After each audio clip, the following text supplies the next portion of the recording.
Hello everyone, you're seeing a blank screen. Welcome to the round 15 roundup stream. What a beautiful start. You guys can't see anything, it's just a blank screen. Let's fix that up. There we go. Now I think you guys can see that. Hopefully you all can hear me okay. Was a little bit late in putting the stream together, I had to do it very quickly, but hopefully you all can hear me just fine. And now you can see the actual SuperCoach website. How are you all doing? How did you all enjoy your long weekend?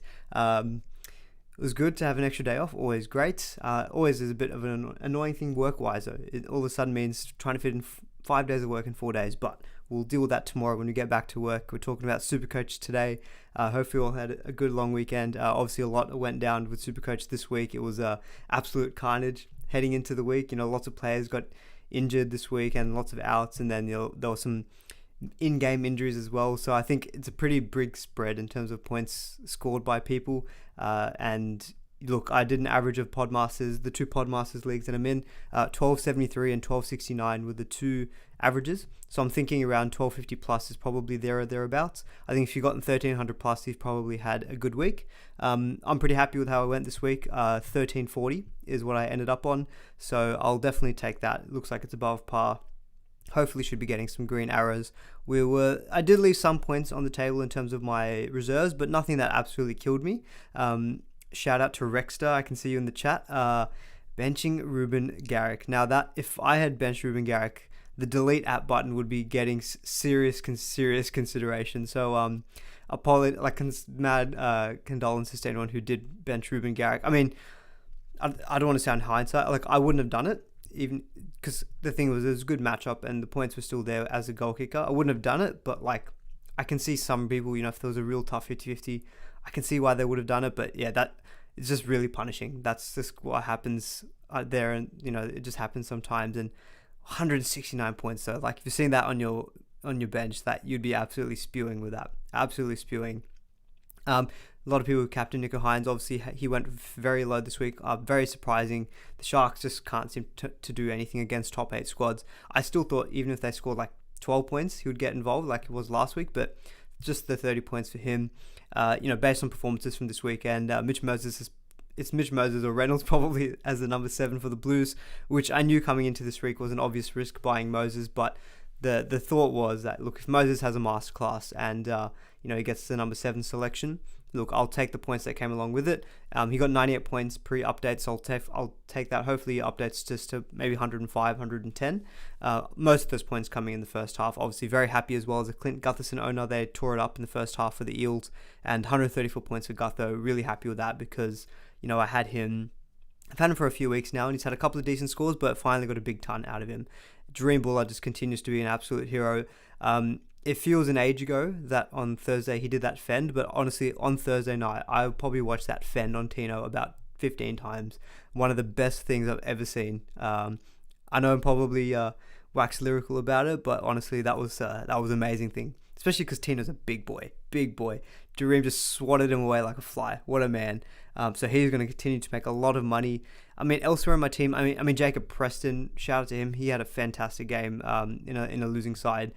Played the full 80 minutes. I'm on NRL.com, so obviously they do tackles a little bit differently to SuperCoach, but they've got him down for, let me see here, a lot of tackles, put it that way. 31 tackles, but a lot of runs, and I think he made 170 plus meters. So Preston had a really good outing in a losing effort. Jake, that fend was delicious. Honestly, that fend from Buller was really good. Obvious concerns out with the Tigers though, injuries to Appy and Luke Brooks. So who knows how good they're going to be after being a little bit better in the last kind of 2 months.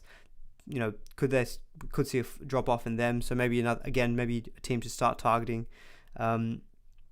Nico was very highly captained, 28%, and even 37%, I think, in the top 5 or top 1%. So, and look, I don't blame people captaining Nico Hines. I even told people this week, if you had Hines and Cleary and you were not sure about buying Moses this week because of the whole risk of him playing Origin, I thought it was perfectly, reasonable to not go him and just captain Hines instead, because I thought Hines, even on an off day, he still gets 60, 70. Just the 30 points from him though was a little bit not concerning. Still a gun, but yeah, obviously not what you would have hoped for. Steez is saying, I got a 1093 man. Do I just delete the app? Now dust yourself off and keep going on. A few weeks ago I had that really bad week and I think I dropped 7,000, 8,000 spots. But, these weeks can come where you just got to keep kind of chipping away and hope that you keep making good decisions and that the points will continue to come if you just keep making good decisions and stuff. A lot of it is out of our hands, like these injuries to like Jeremy Marshall-King, Eli Katoa, for example. Like, we just can't really do anything about that, and pretty unfortunate. Sione Katoa had a pretty low game too. So there's a lot of low scores, a lot of really big scores. So I think the spread of points will be quite big, and you just have to hope that in future weeks you get to be on the upswing on these type of weeks. But yeah, otherwise in the team. So in terms of trades, you can see Britton Nickera is in the team. No more Zach Hosking. Now that was a late decision because Zach Hosking was a late out, and my depth on my second row forward, as you can see, was Matt Dury, and he was coming off the bench for the Eels. And I thought, I don't like playing Matt Dury, and I didn't have the duels to make any other switches because all my other players had locked out. So I had that boost up my sleeve, and I just decided to get rid of Hosking. Not ideal, but I had the money to go Nickera, and I thought, look, Nickera is someone I probably might want to get next week. So I just went him. He ended up on 55, including a sin bin. In a losing side, I'll take that. That's probably sitting about 65 without the sin bin in a pretty well beaten side. So I'll take that. I also got Bateman, who was good. Played pretty much 70 minutes in the middle, 10 minutes on the edge. So look, I was happy with Bateman's score in the end, 68 points with no attacking stats. Tohu Harris got the try assist, which was good. Joe Tarpany was a little bit disappointing. I mean, his counterpart, Josh Papali'i, killed it instead, and Corey Horsburgh did very well too, scoring 70 points. Obviously, the Warriors took that game very comfortably in the end, in the second half. Don't know if it was just them playing extraordinarily well or the Raiders hitting the wall after the emotional build-up of, Croker's 300th. But, I'm looking at Tarpany, 62 minutes, only scoring 47 is a little bit concerning. Ended up playing Harrison Edwards. It was either Reed Miney, Christian Welch, or Harrison Edwards. The reason I went Edwards was because I thought, look, he'll play like hopefully 55, 60 minutes, especially if he was starting, which he did, and he did play 60 minutes, but PPM just fell off a cliff. Christian Welch had actually a crazy first half, so he ended up on 58. And Reed Miney, I was just like, I don't know, he's not been delivering that much recently. So I decided to go Edwards, and look, at the end of the day, it cost me 20 points. So I'm kind of like, it's okay, it's fine. It's only 20 points. I didn't get massively stung by going Edwards. All my other reserves worked out because Manu and Taruva went well, and obviously Gutherson killed it today. So I played Schuster as well. He a bit disappointed that he didn't really get amongst the points in that thrashing. But yeah, look, 1340 is the score for this week. We'll see what updates come through. Hopefully we get over 1350 with updates for the Eels game. But yeah, no, we'll take that this week. It seems about above par. Gazaraki, in terms of what is par, I don't know if I've pinned the message. I'll pin the message, but I'm going to say I think par is about the 1250 plus, maybe even like the 1275. That was the average that I saw in both Podmasters leagues, was 1270. So I think that's probably about your par score. So I'll just quickly put that in the chat just for anyone else who has to come in a little bit later in the stream. So I'll say about 1270 to 1300 is about a par score this week, in my opinion. And yep, 1340 for me, so I'll take that. What will you do? Hopefully I can get the $1,000 with 1547. Unfortunately, I've seen a 1600 plus in a screenshot. I've also heard of a 1740. I think there will be some huge scores this week. I mean, 1500 is a huge score. What will you do? So congrats with the 1547. That's an amazing score this week. But there were some big scores. I mean, if we look in that first match, you had Bulla, you had Tina Fasulama-Awi do well. Next game, you had Sean Johnson do well. Easily could have owned Corey Horsburgh and a Nickel Klukstad. Both went very well. Dolphins, Sea Eagles, if you vice captain Ruben Garrick, shout out to the Whisperer. He VC'd Garrick and he obviously killed it. So 169 points. Anyone who VC'd or C'd him straight up is going bonkers this week. If anyone held on to Turbo, obviously a bit annoying if you sold him, because I thought he was going to be all but ruled out for this game and also next week. But 126 points from Turbo. Someone easily could have had an Asako. Campbell Graham and Damien Cook are fairly highly owned. They did quite well. Broncos, Reece Walsh, maybe not Dom Young, but like Payne Haas, for example, is pretty highly owned. There were a lot of big scores from some of the highly owned players. Maybe not so much from the Panthers Roosters game, I should say. But Grant owners, Munster owners. If anyone took the punt on Jerome Hughes, I was a bit surprised to see that from Jerome Hughes. I mean, he looked a lot better on Sunday. Storm had a really big bounce back after that pretty disappointing game against the Cowboys. Sharks, very, very disappointing though. this hoodoo just seems to linger about this top 8 record. It's there was a stat floating around on Twitter which I can't seem to get in front of me, but like their record over the last few seasons against top 8 teams is atrocious, pretty much. So definitely the definition of a flat track bully, which, to be fair to the Sharks, they don't have that many more difficult games coming up, but probably is, a case of, when they verse the better teams, maybe you feel comfortable tipping against them, say, for example, in a tipping competition. And obviously Bulldogs Eels, Moses was pretty popular purchase this week. A lot of people would have captained him. Gutherson is not that. I'd say Gutherson's he's not a pod by any means. He's probably about 10. He's 9% owned, so he's probably. Well, actually, I'm happy seeing that 9% ownership for Gutherson, because hopefully that means he was a bit of a pod for me. But yeah, look, there will be some big scores for sure this week.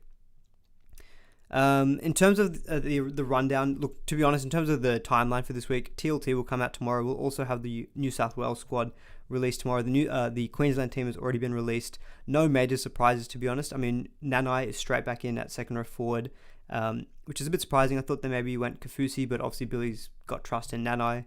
On the bench, I think there was maybe one change because of Jai Arrow's injury, but I don't think it was a major one, not for Supercoach anyway. Pong has already ruled himself out. So the Queensland team was pretty settled. New South Wales, obviously the big talking point coming into this week was who's going to be the halfback. Look, I thought coming into this week, irrespective of performance, I thought it'd still be Nico because of him being in the Game 1 squad, plus also his Dally M from last year and everything like that. But it just seems as though like the noises are there that it will be Mitchell Moses, and he obviously probably did the best case he could have today with a really great performance. And Adam Reynolds obviously had a great game as well against the Knights. That try that he scored in the end was pretty incredible as well. So I think Mitchell Moses, look, I'm mentally prepared for him to not be available for round 16. And obviously now that's the big talking point coming into round 16. It's the second big bye week. We're probably not going to be as stressed to think about it compared to, say, round 13.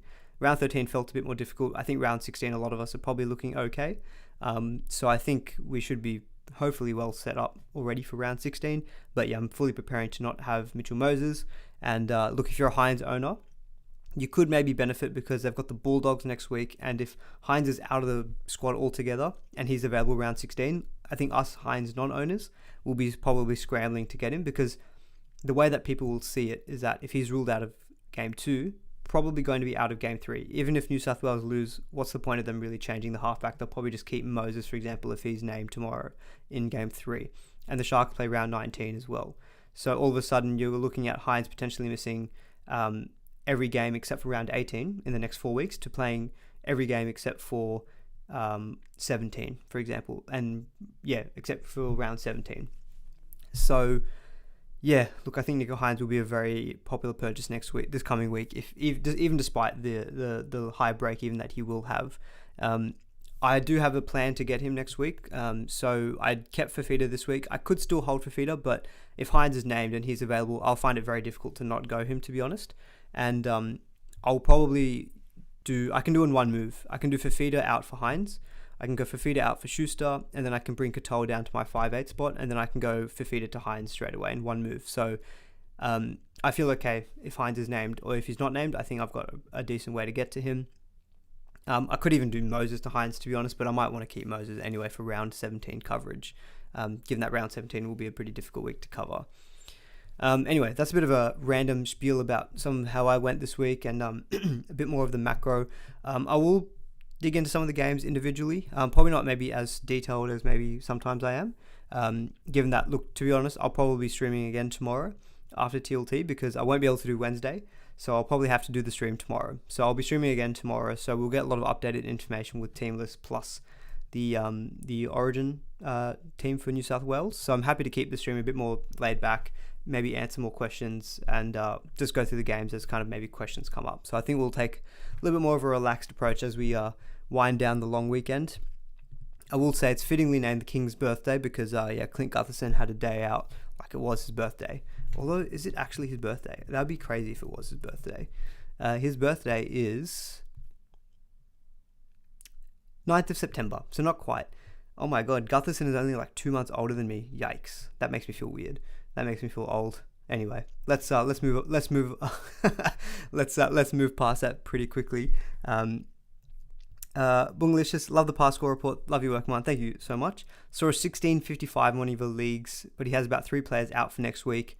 Yeah, look, as I said before, as we were just going through some of those bigger scores, there will be some huge scores this week. I mean, the weekly winner, I imagine, could be getting close to 1750, 1800. And yes, obviously that means they might hinder them next week, but it was kind of the approach I was taking this week. Just try to take the points on offer with Moses against a good matchup and deal with it next week. I think maybe in the past I would have been a little bit more conservative and probably gone down the no weighted out, and then probably would have lost out on potentially 100 points and maybe wouldn't have gained so much from the extra information. And I think the reason I was able to do that this week was because I think I had that flexibility of still having Fafita in the squad, so that I'd be able to switch to like a Nico Hines or to a 5'8" of whoever was available. So this week I was kind of happy to make the moves. Now, I don't have any more boosts left. That's probably the only downside. Hosking being out was a little bit annoying in that sense, but I boosted to get Nikora. I don't have to worry about him for next week now. So even if I sell Fafita, my second row forward is looking a little bit better in that, before it was like, I mean, Hosking hasn't been doing that well, obviously, but Preston, Nikora, and Bateman are pretty solid 3 second row forwards. I will be the downside of that boost to Nikora was round 17 is going to be a bit more difficult for me because especially if let's say hypothetically I do buy Nico Hines this coming week, I'll have so remember that's the Tigers, Bulldogs, and the Sharks on the bye in round 17. I'll have Marnie out, Edwards out, Nikora out, Preston out, and Bateman out. So that's already 5 players out. Plus, if I buy Hines, that's 6. That's 6 players out straight away. And Buller, 7. I'd have 7 players out for round 17. So round 17 could be a difficult week for me. Could be even harder than round 14. So I'll have to do some thinking about to be honest, looking at it that way, I hope Hines is playing Origin and that he's available, and Moses is available for me for round 16, 17. Because round 17 could be difficult for me to cover. So I think I'll deal with it in round 17, but the thing is, I'm not going to be selling. I mean, Bulla is a real interesting one. I'll be keen to see what happens this week with the Tigers without Coruscant and without Luke Brooks, because Bulla has been killing it while the Tigers have been really good. Now, granted, he scored 1 line break try and scored 95 points. He pretty much scored 50, 60-ish in base anyway. So we know he's got the really high work rate and the good floor, and he might still be okay, even if the Tigers don't score many points. Maybe I look to move him on in round 17, potentially. Otherwise, instead, someone like a Harrison Edwards, he can probably move on for someone in round 17 for some extra cover. Christian Welch, I thought might be available for me round 16, but I think he's gotten himself suspended, which is not ideal. I think he's out for 1 to 2 games, so that is a bit of a blow for my round 16 coverage and potentially round 17 as well if he is out for 2 weeks. I'll have to double check that. Yeah, so it says he's going to miss a week, so he'll miss round 16, but if he's available round 17, that obviously helps a lot. But yeah, as it stands, if I do bring in Hines, that's 7 players out for round 17. Could be difficult for me to cover that week, but we'll deal with that as it comes. Shades of the 2021 season this week. Yeah, look, that 2021 season, I kind of tried to block from memory because I was very slow on the uptake that season and very late on getting turbo, and he basically killed me for 6-7 weeks straight when he was just going 100 plus, and I just didn't have him. And that season was a bit difficult because that one decision of getting turbo probably would have meant top 1,000. Instead, I think I finished the season at 4,500. It was very frustrating. But yeah, a lot of points scored this week. Obviously, Manly scoring 58 helps for sure. Surely Hosking plays next week. Yeah, look, I think the word was that he was getting a rest, and I think it was because they're expecting him to play big minutes probably over the next 2 weeks. Round 16 is obviously an Origin week, so they'll be without Liam Martin and Isaiah Yeo. And then round 17 is backing up from Origin. So I think Hosking will be asked to play bigger minutes the next 2 weeks. So I think if you've held him, then it's fine. I just couldn't cope having to play Dury. I would have lost out on 40 points, which wouldn't have been the worst thing in the world. But look, we still get 3 trades next week anyway. So I figured just pull the trigger and just use that boost. And hopefully we'll be able to navigate bringing back some guns without the boost. 18 trades left, about 100k in the bank. So we'll see. It's going to be a bit dicey. I think from this point on, the trades are going to have to be very well thought out just to be able to make sure I get in some of the guns back. Because, if I look quickly at the Storm game, a couple of guns there that I don't have, Munster, Harry Grant, probably going to want at least one of them, if not both of them, especially with Dealbags out indefinitely. I think Munster, Cody Walker is probably the 5'8 combo that you want, and they both absolutely killed it. So I'm going to have to be very conscious of trying to get in guys like this back. Buller predicted next break even of 12. Yeah, look, Buller will still make money next week, and that's the thing. Maybe round 17 he peaks in price, and I can maybe look. To be honest, I can actually go in round 17. I think via some of my duels. I think I can go to like Harrison Edwards. Maybe can go out for like a second row forward or something. So we'll have to see how we go. But to be honest, with Buller, I'd probably want to see him do poorly. So that's why I think round 16 hopefully will be quite insightful, because a player like that, he's not really given any reason to sell him, to be honest, but it would really come down to your coverage in round 17. But ideally, if let's say we see them playing really poorly and he scores low and it looks like he's peaked in price, then yeah, maybe at that point you can look to move him on. But he's shown us no reason to sell him, I guess, at this point. Did Eli Katoa get a HIA or an injury? I think it was like a pretty nasty like head laceration, so I don't think it was classified as a HIA, but he wasn't able to play on. So obviously that was a bit of a blow for people who bought him, last week or this week, for example. So I think in the end he didn't really play that many minutes. I'm just having a quick look at the minutes for the Storm. He only played 10 minutes. He only played the 10 minutes. This game I wasn't able to watch live. I just had to watch the replay. Actually, no, sorry. This game I did watch live, but I wasn't able to kind of fully watch it in detail and very, very closely. But yeah, it was pretty early injury for him. That's the thing, yeah, as Mitchell says, Buller plays round 19, so you'll want him for that week as well. And after round 17, the West Tigers don't have a bye for the rest of the season. So again, he could be just someone that you just continue to hold. So it won't be easy at all. I mentioned Buller selling him, but that's very just kind of down the track potentially in a couple of weeks. What's a good amount of trades to be on roughly? I felt happy with 21 coming into this week. I think if you're on about 18 to 20, I think you're fine. I think if you're like in that 16 or less, yeah, I'd be a little bit more nervous. But look, I say this every season about saving trades and having trades for the run home. Now this season is a little bit different with buys, but I've always found that people who've traded hard earlier in the season and then kind of just been able to get lucky and avoid injuries, or just have like maybe one trade a week for like say the last 3-4 weeks. Let's say they've got like 2 trades for the last like 4 or 5 weeks. Sometimes they still do okay because they've traded hard in to make their team really well set up with depth, so that they don't actually have to trade every week. So I think it kind of is dependent on the makeup of your squad. I'm more nervous because I've already sold Cleary, I've sold Hines. If Hines is available, look, I might get him back, but I'll be selling Fafita to do it. I definitely want to get Fafita back as well. I've sold Harry Grant. If Harry Grant continues to play like that, like he did this week, where scores a double and gets a try assist, line break assist, I'll probably want Grant back. So a lot of trades to bring back in people. So it's going to be a little bit touch and go, I think. Walshaff or Ponga? Yeah, so I mean, I'm not going to speak, I think, much more about the Storm Sharks game, to be honest. I think Grant and Munster probably just reaffirmed that, look, these guys are guns for a reason. And if you've got them in your team, obviously you're very happy. And I think you'll just continue to hold now through the whole Origin period, especially now they've probably stopped any major price losses, given that they've got this big score. Mulitalos, he got that pretty junk try, but obviously you'll happily take that. I've always said he's been the Sharks back that I prefer the most. And he's outscored again a lot of those other backs. So I still think he's the one to target from the Sharks outside backs. Nicker, I think, still looks fine because 55 points with a sin bin when he got no major attacking stats. It's pretty solid from him as well. Hines, obviously a bit of a down game. Strangely enough, Nick Meaney only 63 in a game where they've scored 54 points. But look, at the end of the day, 63 points is nothing to shy away at. You'll be happy with that. Dylan Brown to Munster. I mean, look, obviously you wouldn't do it in round 16, given that Munster is not playing. But yeah, look, I think Munster and Cody Walker are the 2 best 5'8s to have, probably for the rest of the season. And if the Knights were really good as well, so there's been a couple of questions about Kalen Ponga. I'm much more confident now on Ponga. He's looking good. The risk is still there, obviously, with the HIAs and everything, but he's playing very well. To score how he did, 92 points against a pretty tough opposition in the Broncos. And overall, the Knights actually I thought were really pretty impressive. My boy Marzu, only 49 points, but he did just miss out on a try given his elbow was on the sideline. But Ponga is playing very well, so I think Ponga is definitely an option. I'm just going to quickly refer to Jay Schubert on Twitter, who I strongly recommend you guys follow as well.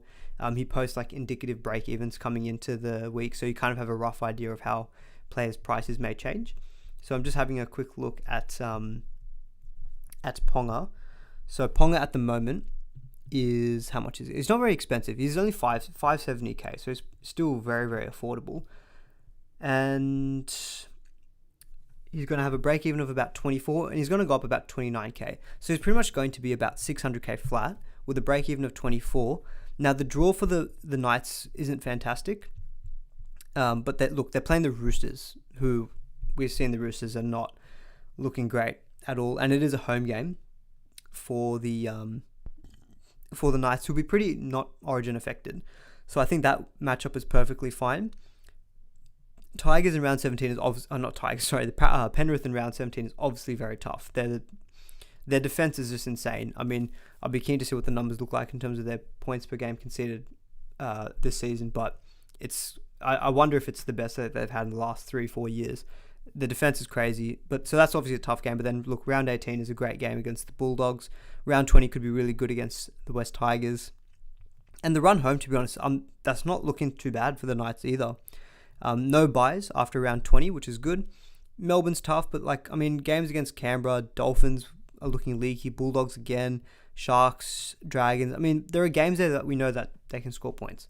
So Ponga, I think, is definitely a viable trade and option. Like, if you can't stretch all the way to Munster and you want to get someone in maybe for round 16 cover, I think Ponga is definitely getting up there maybe as one of the better options and looking better and better for sure.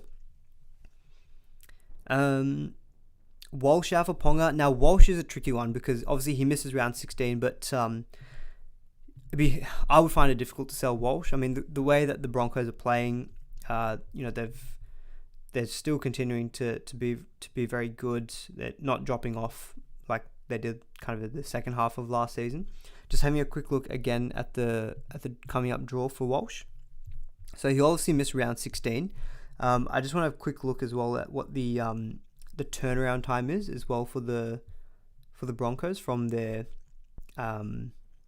Origin. I'm just having a quick look. I've got too many spreadsheets on my Google Sheets tab. So for game 2, the Broncos play on...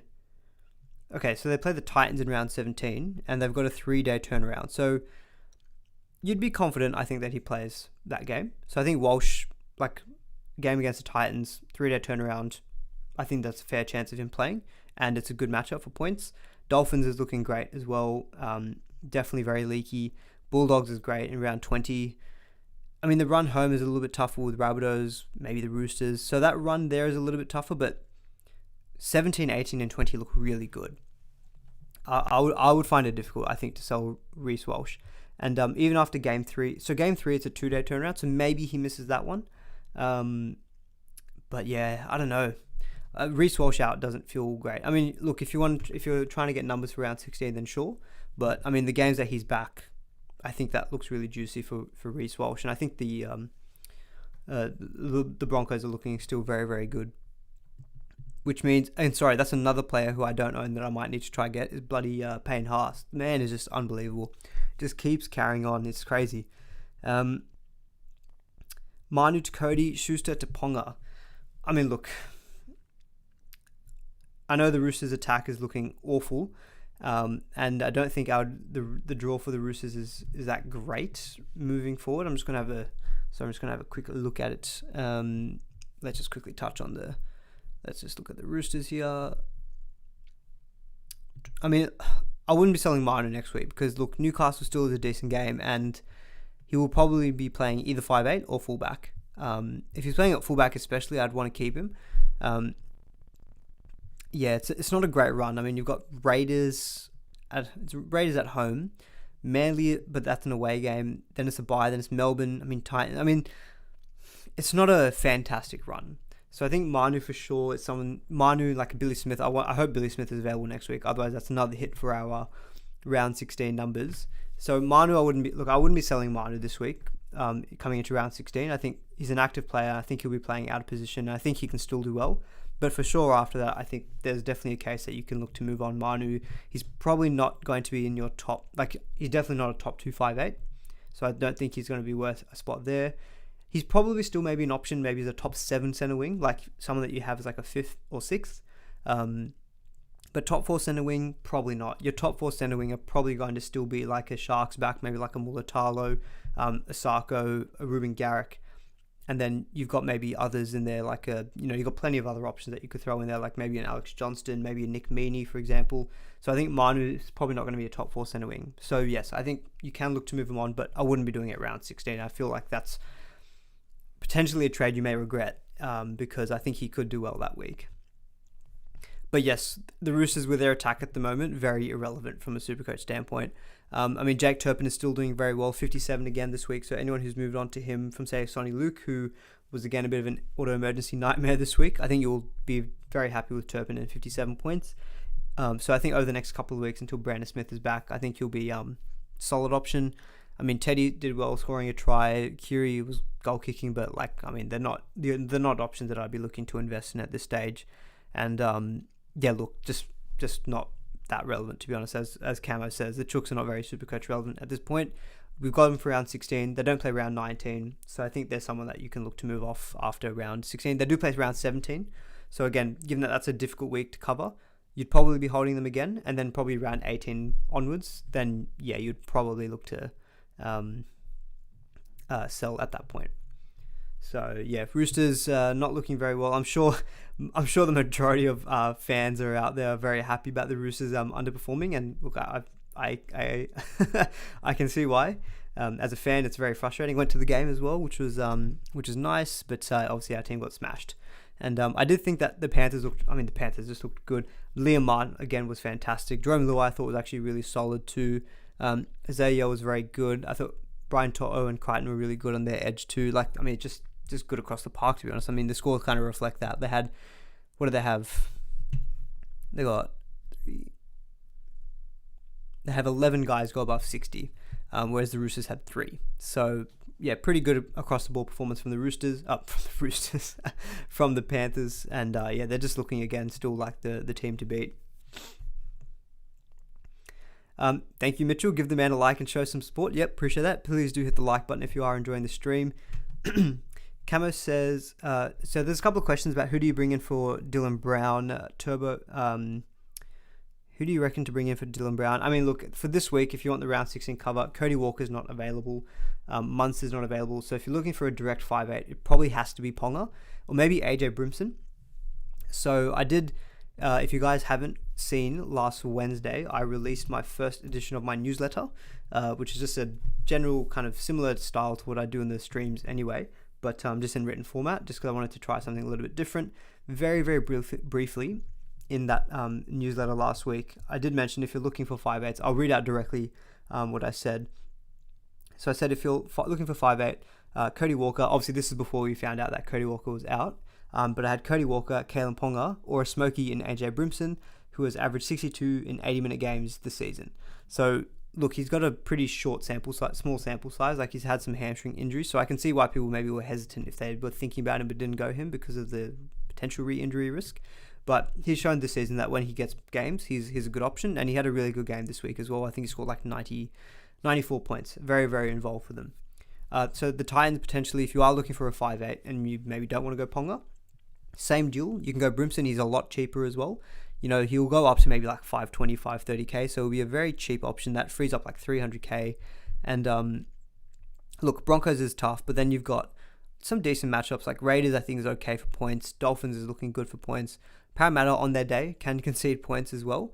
I think the best thing with the Titans is that after rounds, so they don't play round 16, sorry, I just realized. So the Titans don't play round 16, so that probably rules them out as a direct replacement this week. But the good thing with the Titans is that after round 17, they've got a clear run home for the rest of the season. I think they are the first team to have no more buys left for the rest of the season. So round 17, it's a free run all the way through. So maybe Brimson is someone you consider round 17. If you're looking for someone this week, it probably has to be Ponga. And yes, sorry, that was one of the changes from the Queensland team. I didn't remember that. Yeah, Brimson has been named as the 18th man for Queensland. Now, Titans already had a bye anyway, so I don't think it doesn't really make a difference for Supercoach. Apart from actually in round 19, you may miss out for the Dolphins because 18th man doesn't play for their club. So that now that you guys have mentioned that, thank you for pulling me up on that. I think that probably means Brimson maybe is a little bit less enticing as an option, whereas Ponga probably stands out there.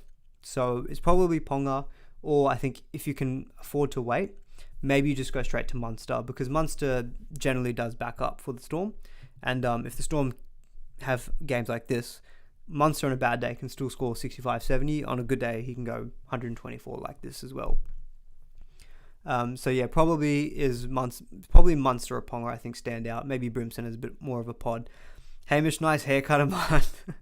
Jake Young, the haircut shouts get me every time. Oh, thank you very much. Thank you. I'm glad that you at least someone is liking the haircut. It's good. It's a good running inside joke. Thank you. Imagine Brad picks Reynolds over Moses. I mean, CGN is saying that Reynolds has retired from rep footy. Is that true? I don't think that's the case, because I'm pretty sure Reynolds was quoted earlier this week saying that if he was given the opportunity, he'd welcome it, or something along those lines. So it doesn't make me think that he's retired from rep footy. Just seeing if there's any other games that we can talk. We've already spoken about the Bulldogs Eels to an extent. Broncos Knights we've kind of touched on already. I mean, the Rabbitohs Dragons. Now, I was very happy. I tipped the Dragons. Can you believe it? After Cody Walker got injured. Now, look, I don't know why, but I tipped the Tigers on Thursday. I just had too much faith in them.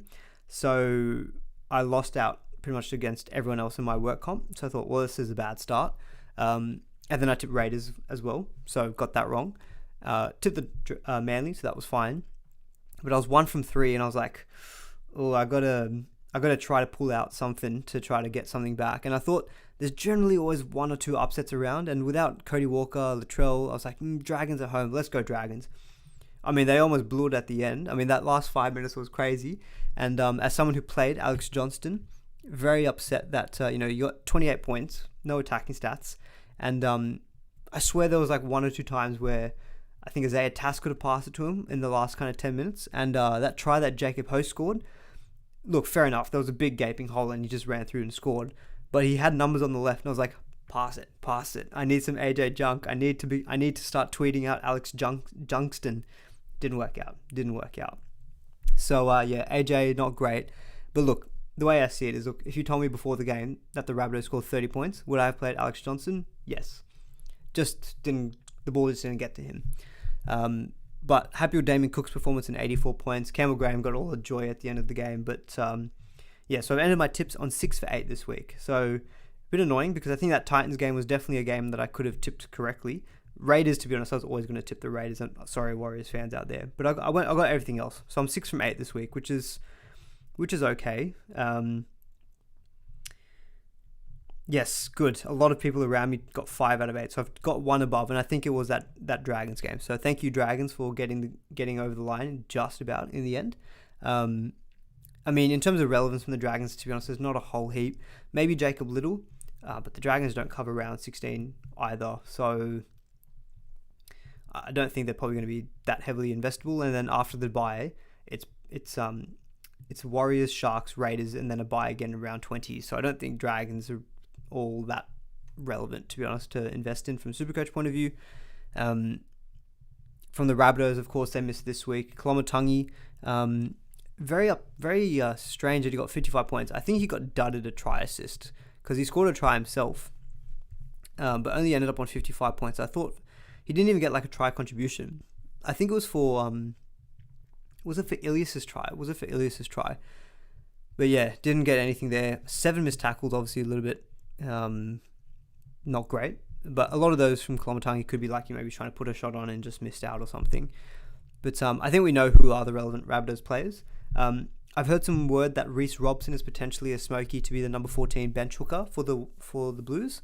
And I assume Damien Cook is coming straight back in as well. Now, the Rabbitohs already missed round 16 anyway. It just probably potentially means that come round 19, if Cook will be playing again, he'll miss out that week, and then he also misses round 20. So I think Cook I'll probably hold until round 19. At that point, I may look to move off. The problem is that in round 19, the guy I'd want to go to is Harry Grant, but he's also out. So it might just be a case of, look, I've got Reid Marnie. He did okay today, 47 points. Marnie plays round 19, so I'll cover hooker in that way. But yeah, come round 20, I probably will maybe go one of Cook or Marnie back to Grant if I possibly can. but happy with his performance, was pretty good. Kolomatangi I still think is a good trader, but I did have him ranked behind Bateman and Nikora. One for the round 16 cover, but I just also thought that he's a chance for the Blues, maybe in game 2 or 3, and he also has that extra buy in round 20. Peanut Gallery says, sorry if this was answered before. What are you doing with Corey Horsburgh? So Corey Horsburgh has been named as number 19th man for Queensland. So that means he's available to still play club. So the Raiders, I think, were already missing round 16, but round 19 he'll be available to play that week, assuming he's still 19th man. So I think if you're a Horsburgh owner, I think you hold, because Elliot Whitehead's back. That meant that Horsburgh moved back into lock, and where he's been playing lock this season, he's been great. 70 points again. I think he scored on Friday. Pretty good base stats, I think, as well. I'm pretty sure he got everything in base stats. Yeah, like 45 points in tackles, plus 21 in runs. So you're looking at 66 points in base there. Like, yeah, you'll happily take that. And I think he did play good minutes again when he's at lock. So Horsburgh, I think if you own him, he's got dual status as well. To me, he feels like a very easy hold, I think, at this time. Yeah, 71 minutes at lock. So yeah, definitely would be holding on to Horsburgh if you own him. Now, I guess on this Raiders-Warriors game, I mean, SJ just...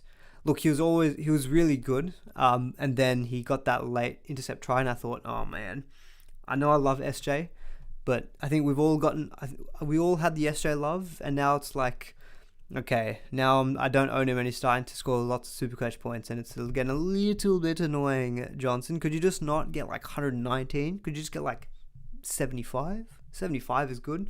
Even 80 is fine. 119 though. Oh yeah, that late intercept try and that smile on his face was pretty funny. Someone was asking earlier in the chat as well, how did he pass his HIA?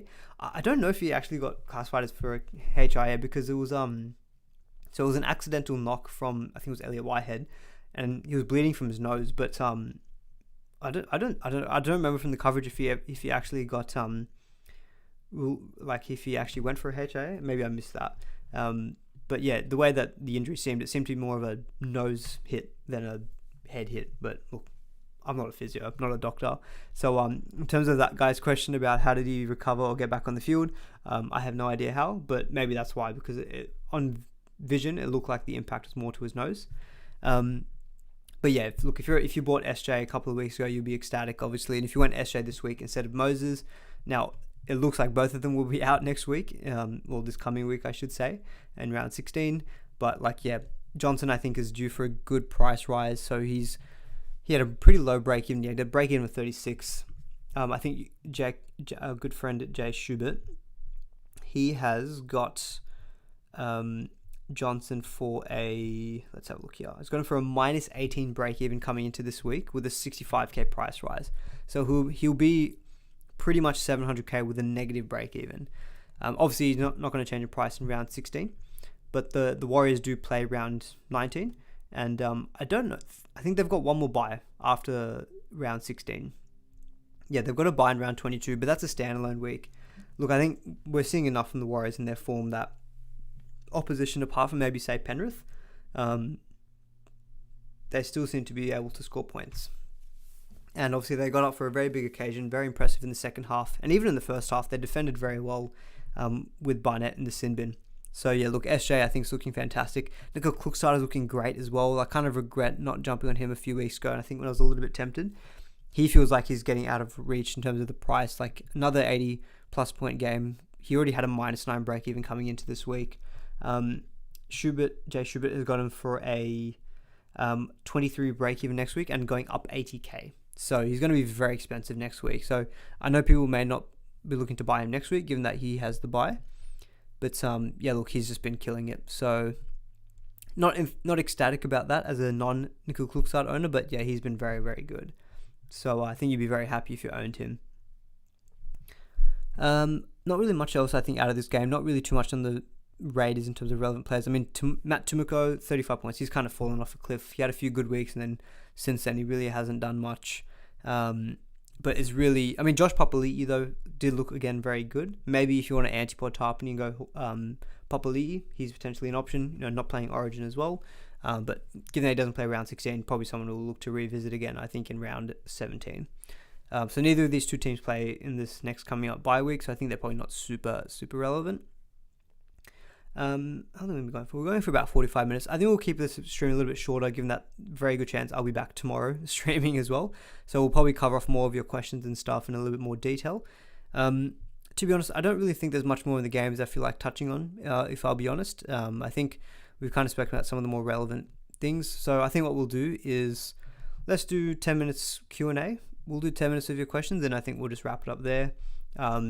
You'll all see me tomorrow anyway. So, if you have any questions as well for this round 16, shoot them through in the chat. We'll try to cover them off now, or we'll even just give you some talking points for this week's stream. I'm assuming we'll cover the normal stuff about the round 16 must-haves, captaincy as well will be a bit more relevant coming into next week, given that we will probably have a good chance of being able to do a free VC loop. In terms of my round 16 numbers, just before I quickly get to your questions, Welch is out, which is annoying. So I'll have 2 from there. I guess Matt Dury is going to be there, so 3. 4, 5, 6. I'm not going to count Moses anymore. I think he's out. Schuster 7, Garrick 8, Marzu 9, Buller 10, Gutho 11, Taruva 12, Manu 13. So I think I've got 13. Billy Smith, if he plays, then great, 14. So I think next week I'm looking okay.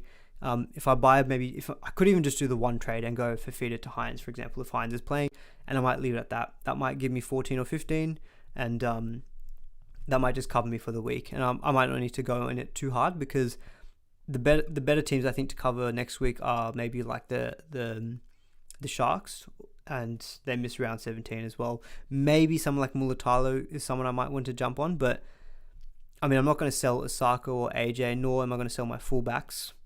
So if, let's say, Billy Smith is out, he's 386k. Maybe if I have money in the bank via duels, via health, maybe I can go to a Sharks back, but I don't think I'll be able to afford Mulatalo.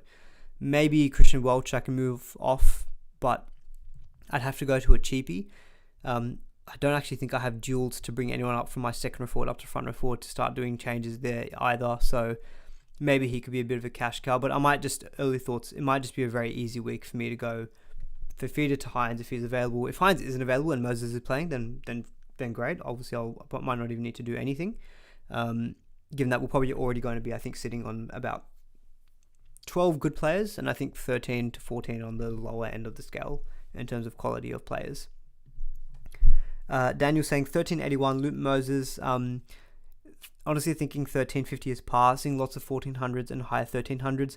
I'm seeing a lot of that as well. I've just taken the average from the Podmasters, because there were some lower scores. There were a couple of scores that I saw in like the 1100s and the 1200, because a lot of people this week got hit hard with Marshall King and Katoa. Lots of people captained Nico Hines as well. So I think there's going to be a decent spread. So I think 1300 probably is about a pass score. But look, if you score 1381, Daniel, for sure, I think you've had a good week, and you'll probably get green arrows. If anyone missed at the beginning of the stream, I ended up on 1340, so pretty happy with that for this week. Any love for Farnworth as a round 17 trade, and got 68 in base power. Well, you're speaking my language. As soon as anyone starts talking about base stats or base power stats, I'm like, okay, you've got me interested. So, I mean, yeah, 68 points from him, and he didn't get any attack stats, did he? Lots of offloads, lots of tackle busts. That's always very encouraging. Lots of runs too. 580k. That run for the Broncos was good. We did speak about it a bit when we were talking about Reece Walsh. He's averaging 60, so he's been doing fine. I mean, he's got some good scores in the last few weeks. Like, there's more good scores than bad, put it that way. Like, his lowest score of the season is 40. He just doesn't have that big 100 plus in him by the look of it. I mean, a lower 40 is great though for a center wing, and it seems as though more often than not he's about that kind of mid 50s to 60. So look, he looks okay for the price, and I think the draw is good. I don't know, something isn't making me feel. I mean, those numbers are good. I can't argue the numbers, and he is a pod. Well, actually, 10% ownership. That must be dead teams, surely, because that would suggest he's more owned than someone like Gutherson. I would have thought Gutherson would be more higher owned. Look, not a bad option. Those numbers are really good. I just feel like potentially there are centers out there with maybe higher upside, maybe like the Mulatalos. But if you've got enough of those and you want your solid option, then yeah, based on those numbers, I think Farnworth could actually be good. Low score of 40 is pretty decent. Valence Tavare ideas. I mean, we didn't really speak about many of the Dolphins players, to be fair. He played a lock, which was very, very strange. Bennett just up to doing his own things, but who am I to question Wayne Bennett?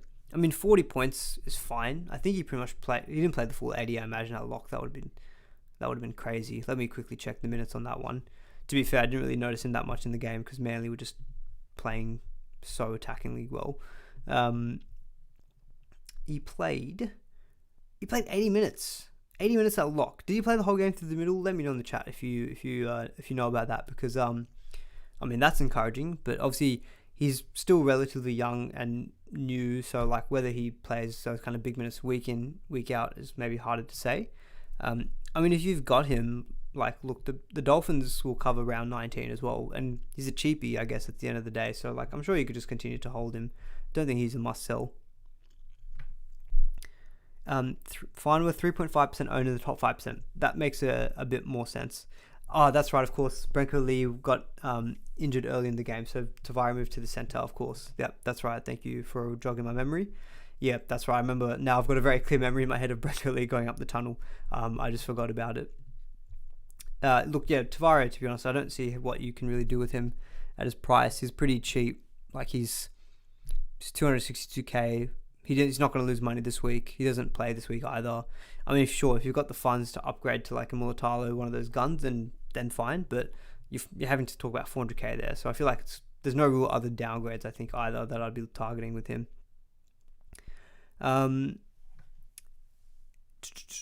Yeah, Farnworth, very low owned. Yeah, that makes more sense in terms of his ownership. Yeah, could be a nice little pod. I'd probably have him over Stags, if I'm being honest. I think he seems to be much more consistent than Stags. Is well to sell from Dale. Yeah, look, I think it's team dependent. If you don't have to sell him, then fine. But he'll miss round 16. He'll miss round 19. He's kind of been a bit mid in the last kind of 8 weeks or so. So look, if you can get to upgrade him to say like a gun, like a, I don't know, Payne Haas or something down the line, then yeah, sure. I think eventually he will be a sell. But I don't know. For me at the moment, he's kind of just sitting there as like a third front row forward. Maybe some handy depth, because I'm happy with, at the moment, Tohu and Tarpany as my 2 starters. Paul Branco is made out of wet tissue. Yeah, I think it was NRL Physio who said that he pretty much, not guarantee, but like the chance of him playing, like, you know, getting in some kind of, because he's had so many like leg issues, like calves and hamstrings and whatnot, I think. He's like, the chances of him getting some kind of strain in like every 8 to 10 weeks is like fairly high. Or he's like, he basically, I think he mentioned it like kind of off the cuff in one of his pods, that he was like, yeah, look, there's a chance that every two months or something, Branko does something. And yeah, history repeats. Is having Schuster and Katoa in the 5'8" an issue? I would say so. Obviously not for this week, it's fine because a lot of those gun 5'8s are out. But I think, yeah, long term, you're going to want to fix that up. The 5'8 position is interesting now with Dylan Brown being out of the picture indefinitely, because I think, you know, Munster and Cody probably seen the 2 best premiums, but Ponga is a good shout. Brimson looks to be a good shout as well from round 17 too. So there's a couple of pods that you can look to go a little bit differently there as well. Is Scott Sorensen worth getting in at his high price? I mean, Sorensen was the flavour of the week about a few weeks ago when he scored that 175. Would I pay 700 and it's not loading up on screen, but I know his price, 777k for Sorensen. He'll go down a little bit in price, but I don't think I could pay that much for Scott Sorensen. I mean, he's averaging 67, which is fine, but the reason his price is so high is because he had that massive game. And look, to be fair, he's backed it up with a couple of decent games as well. Like, he's got a 68 and a 48 since then, so his scores are fine, but 780k just feels way too expensive for him, in my opinion. If it was like 600k, maybe. 780k just feels way too expensive, in my opinion. Alright, we'll take one more question, and then I think we'll wrap it up, but don't worry, I'll be back tomorrow as well. I'll take this from Raging Bull. I have Jeremy Marshall-King and Grant, but other options are not much better. What would your perfect hooker strategy be over the next few weeks? To be honest, Raging Bull, we'll see what happens with Marshall-King and his injuries, because he re-aggravated the shoulder issue, and if it's something that's going to keep hampering his performance, that may be a big drop-off in his Supercoach points. But up until this point in the season, those have been the 2 best hookers to have. So I think if Marshall King is okay performance-wise and you've got Grant, if I were you, the other options and replacements are not doing that well that I think you need to move off. I think you could just hold those and run with those two for the rest of the season. I don't think you need to be wasting too many trades in that number 9 spot. And I think you've got the two best, pending any major doubts with Marshall King and his potential performance moving forward. We'll take a couple more questions. A few more have come in. We'll do a couple more. Mitch Kenny with a cheeky 70. I think he obviously, I think he got a try assist for, was it Liam Martin or someone? I can't even remember. But he definitely got a try assist of some kind. So that definitely did boost his attacking numbers. But I think his minutes were pretty good. I think he played about, he played 67 minutes. But I don't know, he tends to have these games every now and then. But apart from that, not much. Lemuelu Asel. It's a tough one with Lemuelu. I mean, he didn't do that great. I mean, look, the team got pretty badly beat. I think he also didn't play the full 80 because I think he may have picked up an injury. I don't know if I'm getting confused with last week or the week before, but I have a feeling he didn't play the full 80. No, he played the full 80. Ignore me. Did play the full 80. Only 42 points I think he ended up on. I mean, he did have that one big score in round 9, but outside of that, we're looking at mainly 60s. I mean, we're looking mainly between the 45 to 60 range. So I think what he's delivering isn't fantastic. He does have dual status, which is handy. But look, again, I think the question is round 16.